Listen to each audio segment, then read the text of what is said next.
News 18। ज्योतिष की बात करें, शतरंज की बात करें या फिर सियासत की बात करें, ढाई का जो आंकड़ा होता है वो काफी महत्वपूर्ण होता है। सियासत की बिसात पर या शतरंज की बिसात पर जब ढाई की बात होती है तो इस वक्त मध्य प्रदेश की सियासत भी एक ऐसे मोड़ पर खड़ी है जहां पर डॉक्टर मोहन यादव सरकार को पूरे 2.5 साल आज हो रहे हैं। हम डॉक्टर मोहन यादव से बात करेंगे और समझेंगे कि इन 2.5 सालों में सियासत में, प्रशासन में और सरकार में कौन कौन सी चालें रही है और आगे अगले 2.5 साल में कौन सी चालें बाकी है जो प्रदेश को विकास की नई रफ्तार देंगे। सर, बहुत बहुत स्वागत है आपका। आपका अभिनंदन, बहुत धन्यवाद। जैसा कि मैंने कहा कि 2.5 साल आज कंप्लीट हो रहे हैं सरकार को। इस 2.5 साल के कार्यकाल को डॉक्टर मोहन यादव मुख्यमंत्री के तौर पर कैसे देखते हैं? देखो, इसको 2.5 साल मत बोलो, सरकार के नाते से 5 साल का मध्याह्न बोलो जी। और जब मध्याह्न बोलते हैं तो हमारे लिए, जैसे हम सब जानते हैं कि अपने टेन्यूर की दृष्टि से अगर देखें तो विकास के मामले में जब से हमारी सरकार ने शपथ ली है, पहले प्रारंभिक रूप से उन सारी चुनौतियों की तरफ भी देखें जो हमको एक तरह से विरासत में लंबे समय से कष्टकारी थी। जैसे नक्सलवादी इतना बड़ा मूवमेंट था जो एक तरह से लगता था कि यह असंभव है। मुझे गर्व है यशस्वी प्रधानमंत्री के आशीर्वाद से, माननीय गृह मंत्री के मार्गदर्शन में मध्य प्रदेश वो राज्य है जिसने देश के अंदर सबसे पहले लाल सलाम को आखिरी सलाम किया है। यहाँ तक कि कांग्रेस के शासनकाल में कांग्रेस के मंत्री की हत्या उनके घर में घुस करके इसी प्रकार से नृशंस प्रकार से हुई। कितने लोग मारे गए, कितने का अंग भंग हुए, क्या क्या कष्ट हुए, मैं उनके उल्लेख नहीं करूंगा, लेकिन बहुत कष्टकारी था और ऐसा लगता था कि असंभव होगा और हमारी सरकार ने उसको संभव करके दिखाया। हमारे सुरक्षा बलों ने, हमारी शांति सेना ने, सबको मैं बधाई देना चाहूंगा।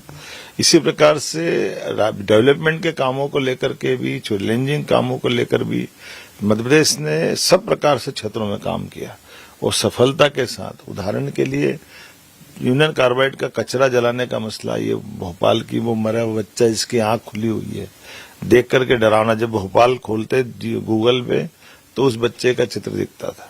ये किसी राज्य की कैपिटल की, राजधानी की कैसे पहचान हो सकती है? मेरे को बड़ा कष्ट होता था। मुझे गर्व है भोपाल अब जीआईएस करने वाला राजधानी के नाते जाना जाता है, जहां प्रधानमंत्री जी रात अपना गुजार करके एक 30 लाख करोड़ के एमओयू की उनकी मौजूदगी में होते हैं और 30% एमओयू 10 लाख करोड़ से ज्यादा का निवेश धरती पे उतर जाता है। एक तरफ जब हम अपने लॉ एंड ऑर्डर की दृष्टि से देखते हैं कि आज अपने यहाँ इसी साल बीते समय धार में जब भी बसंत पंचमी आती, जब यहाँ दंगे हो जाते थे, जब हिंदू अपनी पूजा करेंगे, मुस्लिम अपनी नमाज पढ़ेंगे, शासन के सुशासन के तंत्र के बलबूते पर, हमारी बसंत पंचमी भी एक शुक्रवार के दिन जो हर चौथे साल आती है, शांतिपूर्वक हुई और 750 साल पुराने भोजशाला के निर्णय को लागू कराने के लिए भी हमारी सरकार ने अपनी प्रतिबद्धता जाहिर की।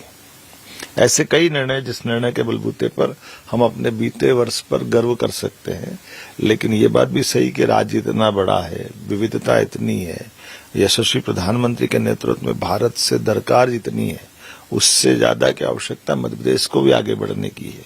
तो हर क्षेत्र में आगे बढ़ने का मध्य प्रदेश को जो मौका मिला है, मध्य प्रदेश आने वाले समय में और सफलता से बढ़ेगा। भोपाल जैसे स्थान पर भी टाइगर अभयारण्य बनाने में 20 साल लग गए थे। मुझे गर्व है कि न केवल डॉक्टर विष्णु श्रीधर वाकणकर के नाम पर हमारा अभयारण्य बना, बल्कि माधव नेशनल पार्क भी बना और वहां टाइगर भी परिवार बढ़ा रहा है। चीता भी जब हमारी सरकार बनी थी तो संयोग से ऐसा हुआ कि 20 से 8 ही रह गए थे। आज 50 के आसपास उनका परिवार बढ़ रहा है। ऐसे कई कारणों से हम अपने आप में पीछे देखते हैं तो संतोष होता, लेकिन जब आगे देखते हैं तो एक मन में और ललक लगती कि मध्य प्रदेश को बहुत आगे जाना है और हम सब प्रयास करेंगे कि वो और आगे बढ़े। जैसे आपने प्रधानमंत्री का जिक्र किया और अपेक्षाओं की आपने बात की है, प्रधानमंत्री नरेंद्र मोदी के 12 साल हो रहे हैं और उनमें से 2.5 साल आपने मुख्यमंत्री के तौर पर देखा कार्यकाल, कैसे आप देखते हैं इसको? अद्भुत, ये स्वर्णिम काल है शासन की व्यवस्थाओं का। हमने राम राज्य नहीं देखा, केवल पढ़ा है। हमने भगवान राम के बाद में विक्रमादित्य के स्वर्णिम काल को भी इतिहास में पढ़ा है, उनके सुशासन को जाना समझा है। लेकिन ये मान के चलो कि यशस्वी प्रधानमंत्री के इस सुशासन को देख करके निश्चित रूप से गर्व होता विरासत पे। आप बताइए पूरे देश में दंगे क्यों बंद हो गए? आज 12 साल में एक भी जगह दंगा नहीं हो रहा है। 500 साल पुराना इतना विवाद का विषय बना रखा था भगवान राम मंदिर के विषय को लेकर के, लेकिन सहजता से देश ने पूरे हिंदू मुसलमान सबने अयोध्या में भगवान राम का मंदिर बनते देखा। 3 तलाक के मसले पर मुस्लिम बहनों को आजादी के समय से जो वंचित रखा था, आज 3 तलाक के उस कलंक से बहनें मुक्त हुई है। सावानों प्रकरण में जो गुजारे भत्ते की बात थी वो भी मिली है। धारा 370 का हटना ये भी असंभव था। ऐसे एक नहीं कई चीजों में मैं बता सकता हूं। तो हमारी सरकार के माध्यम से, माननीय प्रधानमंत्री के माध्यम से राज्यों के बीच मुकदमे चला करते थे, परस्पर राज्यों के बीच सौहार्द संबंध बनाने के लिए एक नए दौर में हम आगे बढ़ रहे हैं। प्रधानमंत्री ने एक विजन रखा है विकसित भारत 2047 का, तो मुझे लगता है कि अपेक्षाएं आपसे भी है। तो आपको लगता है मध्य प्रदेश की बड़ी भूमिका क्या होगी इसमें? मध्य प्रदेश की भूमिका अग्रणी राज्यों में से रहेगी, जो अग्रणी राज्य बनकर के हमारे राज्य को बाकी राज्यों से आगे बढ़ाए। हर क्षेत्र में मध्य प्रदेश आगे बढ़ेगा और इसकी क्षमता भी है और संभावना भी है। जैसे अभी हाल ही में हम बात कर रहे थे, हम राजनीति की भी बात की हमने जो आपने मध्यकाल कहा है 2.5 साल को, मध्याह्न जो आपने कहा, इस बीच में बहुत सारी ऐसी चीजें आई है जो चर्चा का विषय है। अभी चर्चा चल रही है मध्य प्रदेश के राज्यसभा चुनाव को लेकर। लोकसभा में आपने 29 से 29 सीटें आपके नेतृत्व में पार्टी ने जीती। अब तीनों की राज्यसभा सीटें भारतीय जनता पार्टी ने जीती है, लेकिन कांग्रेस कहने की आपत्ति जता रही है। अब कांग्रेस अपने घर के झगड़ों को खत्म नहीं कर पाए। नाम निर्देशन पत्र भरने में भी कांग्रेस अपने योग्य प्रकार से वो पर्चा नहीं भरती। इसका मतलब कांग्रेस अपने अंदर की कमजोरी से बाहर नहीं आ रही। आप देखो कांग्रेस, आपने लोकसभा 29 की 29 कही है, कांग्रेस अपने प्रत्याशी को लड़ाती है और प्रत्याशी मैदान छोड़ जाता है। तो अभी कांग्रेस की गलती है कि हमारी गलती है? कांग्रेस निर्वाचन के हर अवसर को येन केन प्रकार टालना चाहती, क्योंकि कांग्रेस को विजय होने का अंदर संशय है, कांग्रेस को अंदर डर लगता है। तो कांग्रेस लगातार पराजय के कारण से निराशा के दौर में है और बजाय वो आत्ममंथन करने के वो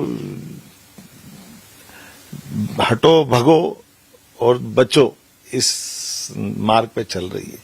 तो इससे बात नहीं बनेगी। डट के मुकाबला करने के लिए पहले संगठन तंत्र को देखे, आत्मविश्लेषण करे, संगठन की रचना बनाए। भारतीय जनता पार्टी 55 साल तक अपोजिशन काल में रही है, लेकिन दुर्भाग्य से कांग्रेस आज भी नहीं सीख रही है।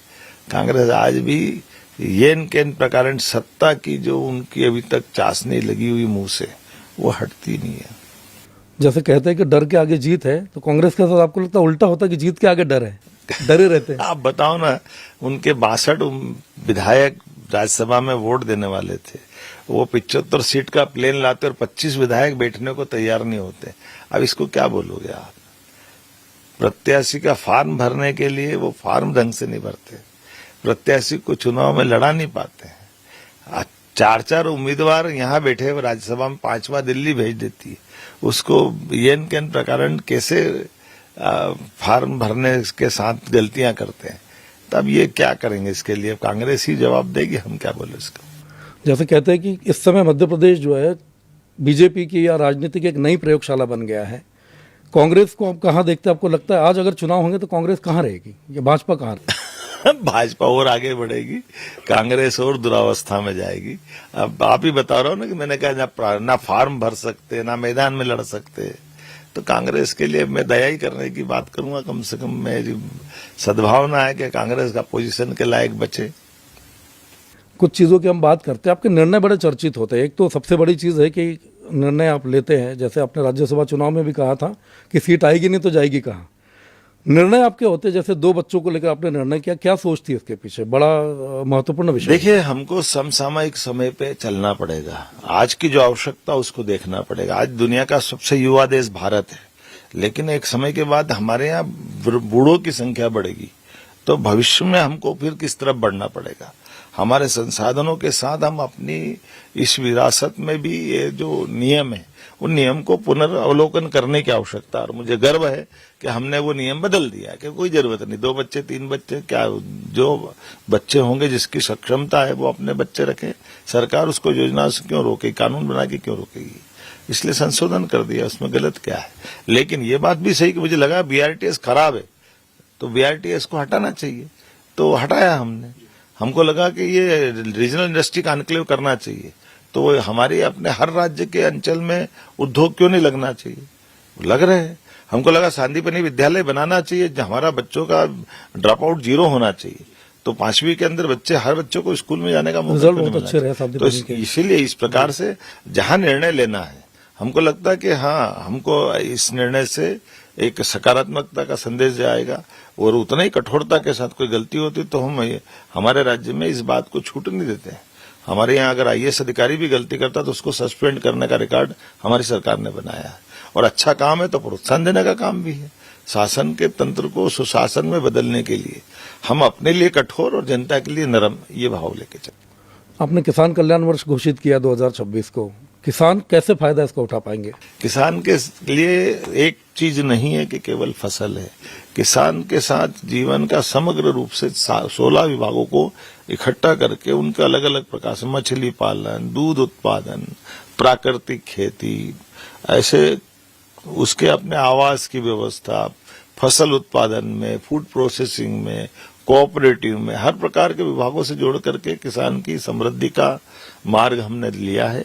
मुझे गर्व है कि आज वो उस मार्ग पे चलकर किसानों की आर्थिक सुदृढ़ता भी बढ़ रही है और हम उसके हितों की चिंता भी कर रहे हैं। आज देश के अंदर सबसे ज्यादा किसानों से खेती की उपज गेहूं की खरीदने में रिकॉर्ड किसी ने बनाया है तो मध्य प्रदेश में बना है। आज कोदो कुटकी को भी हम एमएसपी पे खरीद के उनको उनका सही दाम दिला रहे हैं। एक तरफ हम एमएसपी से बढ़कर उनको बोनस भी दे रहे हैं ताकि हमारी जो प्रतिबद्धता के 2700 रुपए क्विंटल तक गेहूं खरीदेंगे, हम उस पे भी कमिटमेंट पे खरे उतर रहे हैं। दूसरी तरफ हमारे यहाँ राज्य के अंदर बहुफसली तरफ भी लोगों को बढ़ा रहा है। हार्टिकल्चर क्षेत्र में भी मध्य प्रदेश का रिकॉर्ड बहुत अच्छा है, प्राकृतिक खेती में भी देश के अंदर सबसे अच्छा है। ऐसे में दूध उत्पादन को बढ़ावा देने के लिए भी हम बढ़ रहे हैं। हमारी सरकार बनने तो 8 लाख से लेकर 9 लाख लीटर प्रतिदिन दूध इकट्ठा होता था, आज 13 लाख लीटर दूध इकट्ठा हो रहा है और हम ये 8% से बढ़ाकर 20% तक ले जाना चाह रहे हैं। तो हमारे यहाँ ये कुल मिलाकर के राज्य के अंदर हर क्षेत्र में आगे बढ़ने का, और इसीलिए नदी जोड़ो अभियान भी हम लेके आ रहे हैं। सिंचाई का रकबा बढ़े, मुझे इस बात का गर्व है, जब मैं आया तो 44 लाख हेक्टेयर हमारा सिंचाई का रकबा था, आज 65 लाख हेक्टेयर हमारा सिंचाई का रकबा है। इस सरकार के टेन्योर तक 100 लाख हेक्टेयर तक हम सिंचाई का रकबा बढ़ाने वाले हैं। बिजली में भी हम आत्मनिर्भर हुए और आने वाले समय वर्षा काल के बाद जब रबी की फसल आएगी तो रबी की फसल में हम दिन में बिजली देने का प्रबंधन करने का तरफ आगे बढ़ रहे हैं। एक एक करके वो सारा काम कर रहे हैं जिसके कारण से राज्य के किसान की भी समृद्धि बढ़े, उसके कष्ट भी मिटे और राज्य भी आर्थिक रूप से मजबूत हो। आपने नदी जोड़ों की बात की है, राजस्थान के साथ और उत्तर प्रदेश के साथ जल को लेकर जो चीजें चल रही थी, उस बड़ी चुनौती को आपने पार किया है, क्या विचार मन में रहा? देखिए, जब मन में अच्छा संकल्प हो तो जनता भी साथ देती है और परमात्मा भी साथ देता है। एक तरफ राजस्थान हमारा अपना देश का एक राज्य है जो हमारा सहोदर भाई है, हमारा पड़ोसी राज्य है, हमारे कई लोगों की रोटी बेटी के संबंध है राजस्थान से। अतीत के काल में पन्नाधाय से लेकर महाराणा प्रताप तक कई गौरवशाली पक्ष वहां जुड़े हुए हैं। ऐसे में हमारे यहाँ पानी सरप्लस है और हम राजस्थान को 5% पानी ज्यादा दे तो गलत क्या है। तो हमने निर्णय लिया कि हमको पार्वती काली सिंह चंबल योजना पर आगे बढ़ना चाहिए और मुझे इस बात की प्रसन्नता, 70,000 करोड़ के प्रोजेक्ट में माननीय प्रधानमंत्री के आशीर्वाद से इस प्रोजेक्ट पे हम आगे बढ़ रहे हैं, जिसके कारण से 13 जिले मध्य प्रदेश के और 15 जिले राजस्थान के एक नए दौर में पहुंच रहे हैं और राजस्थान के अंदर ये पूरा अंचल भी सुधरेगा और हमारा भी बहुत अच्छा है। वैसे बुंदेलखंड का इलाका लंबे समय से पानी के कारण से, बुंदेलखंड के लोग वो हैं जिन्होंने मुगलों के सामने भी अपने स्वाभिमान की रक्षा करते हुए देश की आजादी के लिए लड़ाई लड़ी। आज उस बुंदेलों की धरती पर केवल पानी की तकलीफ के कारण से गरीबी, पलायन, कष्ट, परेशानियां थी। कांग्रेस झूठ बोल के वोट लेती रही। मुझे गर्व है आज हम नदी जोड़ो अभियान में, केन बेतवा नदी जोड़ो अभियान उत्तर प्रदेश के साथ मिलकर के जो कर रहे हैं, 1 लाख करोड़ की योजना, 50,000 करोड़ की योजना पे हमारे काम चालू हो गए और उसके कारण से बुंदेलखंड का पूरा इलाका एक नए दौर में पहुंचेगा। पीने के लिए पानी, उद्योग के लिए पानी और खेतों में पानी, ताकि खेत की बहुफसली व्यवस्था में किसानों को समृद्धि आए। आपने जो विषय बताया है वो सीधे सीधे कहने के लोगों के जीवन यापन से और रोजगार से भी जुड़े हैं। इसी कड़ी में ग्लोबल इन्वेस्टमेंट समिट होती है हमारे यहाँ पर, एआई कॉन्फ्रेंस होती है और कई अंतर्राष्ट्रीय कॉन्फ्रेंस हो रही है। तो आपको लग रहा है मध्य प्रदेश अब एक टेक्नोलॉजी हब के तौर पे भी तैयार हो रहा है? मध्य प्रदेश में वो सब क्षमता है जो एक विकसित राज्य में होना जी। चाहिए, और हम उस सारे प्रबंधन कर रहे हैं जो आधुनिक समय की जरूरी उन सारे मुद्दों को लेकर के। जब हम एक तरफ फसल के उत्पादन पे चढ़ रहे हैं तो फूड प्रोसेसिंग की बात भी कर रहे हैं, एक तरफ हम अपनी एआई से अगर नई तकनीक की तरफ बढ़ रहे हैं तो डीप टेक टेक्नोलॉजी की तरफ भी जा रहा है। एक तरफ मेडिकल कॉलेजों की संख्या बढ़ा रहे हैं तो आयुर्वेदिक कॉलेजों की संख्या भी हम बढ़ा रहे हैं। रोजगार आधारित उद्योग की बात कर रहे हैं तो रोजगार के अवसर उपलब्ध कराने के लिए औद्योगिकरण भी तरफ चल रहे हैं। तो जब सशक्तिकरण की तरफ चलेंगे तो स्वाभाविक रूप से हमको सब तरफ आगे बढ़ने पड़ेगा। मुझे संतोष है हमारी सरकार कई मोर्चों पर एक साथ काम कर रही है। एक बहुत महत्वपूर्ण विषय है जो आपके हृदय के काफ़ी करीब है, वो है हमारी सांस्कृतिक गरिमा, अपना इतिहास। तो मध्य प्रदेश को कहने के आप सांस्कृतिक जो कार्यक्रमों के जरिए दुनिया की सांस्कृतिक राजधानी बनाने की तरफ आगे बढ़ रहे हैं। देखिए, मध्य प्रदेश के अंदर भगवान की दया से वो सब है जिसके कारण से राज्य की पहचान दुनिया में विरासत के उस गौरवशाली अतीत से जुड़ती है। विक्रमादित्य का सुशासन अगर कहीं से दुनिया में पहुंचा तो हमारे राज्य से पहुंचा, उज्जैनी से पहुंचा। नवरत्नों के आधार पर सुयोग्य लोगों का संकलन करते हुए शासन के सूत्रों का संचालन करना चाहिए। ये अगर कहीं शासन के लोकतंत्र की छवि कहीं बनी है तो विक्रमादित्य काल से बनी। ऐसे में अच्छे लोगों को जुटा करके बुद्धिमान लोगों के क्षमता योग्यता से काम देना। तो हमने विक्रमादित्य के शासन को पुनर्परिभाषित करते हुए विक्रमादित्य काल को रिसर्च के आधार पर भी वहां हमने फेलोशिप चालू की। उसके लोक रंजन के माध्यम से विक्रमादित्य काल को पुनर्स्थापित करने के लिए देश भर में हमने विक्रमादित्य महानाट्य का मंचन भी करा रहे हैं। एक तरफ हमारे कैलेंडर जो कालगणना की दृष्टि से गुड़ी पड़वा से उस बात को ले जाके जोड़ते हैं कि सच में साल का परिवर्तन तो वर्ष प्रतिपदा से होना चाहिए। जब ऋतुएं बदलती है, पूरे आर्थिक तंत्र में बड़े पैमाने पर बजट से लेकर सारी चीजें कोई एक जनवरी से चालू नहीं होती है। सब ये हमारी रबी और खरीफ की फसल का ही समय रहता है। ऐसे में बसंत भी अपना रंग बदलता है, ऋतुओं का राजा बसंत आता है। वर्ष प्रतिपदा में दुनिया में आनंद छा जाता है। तो हमने अपने उस काल से जोड़ने का भी प्रयास किया। और बात के काल में या पहले काल में देखो तो हमारी विरासत में भगवान कृष्ण ने भी 64 कला, 14 विद्या और एक कृष्ण बनकर के विद्यार्थी आते हैं और श्री कृष्ण बनकर जाते हैं। और यहाँ के गुरुकुल की विशेषता है, जब आप गुरु अपने शिष्य में श्री कृष्ण वंदे जगत गुरु की उपाधि देते हैं तो ये वो धरती है जिसने उस काल तक पहुंचाया। भगवान राम भी अयोध्या त्यागते हैं और यहाँ से वनवास काट करके 11 साल तक मध्य प्रदेश की धरती से जुड़ करके श्री राम बन के राम राज्य लाते हैं। तो इस गौरवशाली पृष्ठ को लेके आगे जाने में क्या गलती है? वो तो जाना ही चाहिए, गौरव की बात है। भगवान राम और भगवान कृष्ण की आप बात कर रहे हैं कि मौजूदा सामाजिक ताना बाना, राजनीतिक ताने बाने में किसकी आवश्यकता अधिक है या संतुलन की जरूरत है, भगवान श्री कृष्ण की या भगवान राम? भगवान राम और कृष्ण की धरती पर दोनों से है। आप कभी उनका जीवन काल देखो, भारत का नक्शा देख लेना। भारत के नक्शे पे उत्तर से लेकर दक्षिण तक अगर भगवान राम गए तो वो एक अलग पहचान बनी। पूरब से लेकर पश्चिम तक नरकासुर को मारने असम के ऊपर गए भगवान श्री कृष्ण और द्वारका थी उनकी पश्चिम में। तो दोनों से ही देश पहचान आता है। तो दोनों के बीच लाखों साल का अंतर है, लेकिन रामकृष्ण की धरती पर उनसे अच्छे ही सीखने के लिए अवसर मिलता है। तो इससे अच्छी क्या बात है। जब आप मुख्यमंत्री बने थे उस वक्त के डॉक्टर मोहन यादव और आज के मोहन यादव अगर आमने सामने बैठा दिए जाए, क्या बात करेंगे दोनों? ये तो काल्पनिक सवाल है, मैं जवाब नहीं देना चाहता। मैं कल भी वही था, एक व्यक्ति के तौर पर डॉक्टर मोहन यादव और मुख्यमंत्री के तौर पर डॉक्टर मोहन यादव। देखिए, हमारे पास शासन के तंत्र के आधार पर अगर आप मुझे अपनी कुर्सी पे बैठा पाएंगे तो मेरा प्रयास रहेगा कि हर गरीब से गरीब आदमी के जीवन में सुख का अगर कोई मार्ग मिलता शासन की व्यवस्था से, हम उसमें वो प्रयास करेंगे। और शासन में कोई बाधा खड़ी करता तो उससे निपटने के लिए भी हमको जाना पड़ेगा। लेकिन इसको मन पे बिठा करके अहंकार की श्रेणी में लाना, तो मैं मान के चलता हूं, जब मैं कुर्सी से उतरता हूं तो एक आम आदमी की तरह मैं अपने जीवन में रखना चाहता हूं कि हमको इन पदों के घमंड से बचने की जरूरत है। हम अपने मन को निर्मल रखें, एक सामान्य नागरिक की तरह रहें, जो हमको राजतंत्र में हमारे अधिकार से भी परिचित कराती है, लेकिन हमारे निजी जीवन में हमको एक नागरिक की तरह रखती है। ये बहुत बड़ी बात आपने कही है, और आप हमेशा इस बात को कहते हैं कि मुख्यमंत्री का सिर्फ नाम के सामने बोर्ड लगा होता है, बदलते रहते, जगह बदलती रहती है। लेकिन जैसे उज्जैन वाला आपने बहुत बड़ा डिसीजन लिया था, जब कि कोई सत्ताधीश महाकाल की नगरी में नहीं रहता, तो जब पहली रात डॉक्टर मोहन यादव सोए तो दिमाग में क्या चल रहा था? हमने कहा हम बाबा महाकाल के पुत्र हैं, ये गलत फहमी क्यों पाले कि हम राजा हो गए, महाराजा हो गए। कोई राजा महाराजा नहीं, ब्रह्मांड में राजाधिराज महाकाल ही है जी। हम उनकी सत्ता के अधीन, हम विनम्रता से उनके पुत्र हैं। तो रात गुजारे, और कौन मरना जीना, अगर एक जीवन में एक जन्म होता है तो मौत भी एक ही बार आती है। तो जब मौत आएगी तो वो तो एक अपने को वर्ण करने का सुअवसर देगी। इससे कायरता की निशानी है अगर इस तरह से डरेंगे तो। मुझे गर्व है, मैंने जो रात में सोचा था वो सुबह भगवान का आशीर्वाद मिला, और अब वो ऐसी बात हो गई कि मैं लगभग हर महीने जाकर सोता हूँ, कोई परेशानी नहीं। तो हमारे ये जो अंधविश्वास की बातें रहती है, इनको भी समाप्त करना चाहिए।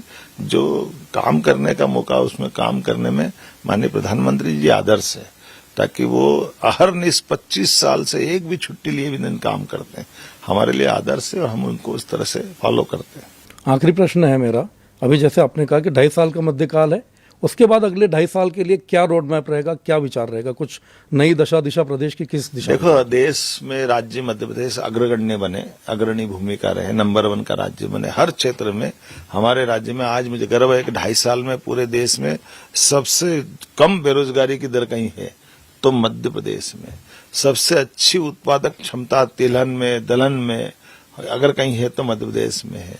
दूध उत्पादन में भी ये देश की राजधानी बने, रोजगार में भी राजधानी बने, माइनिंग सेक्टर से लगा एनर्जी तक हर क्षेत्र में मध्य प्रदेश आगे बढ़े, हर एक युवाओं को काम मिले, हर एक के जीवन से कष्ट मिटे, हर एक के जीवन के सपने वो आनंद जीने के लिए पाए, इस प्रकार का परमात्मा आशीर्वाद दे, इसी भाव से हम आगे बढ़ रहे हैं।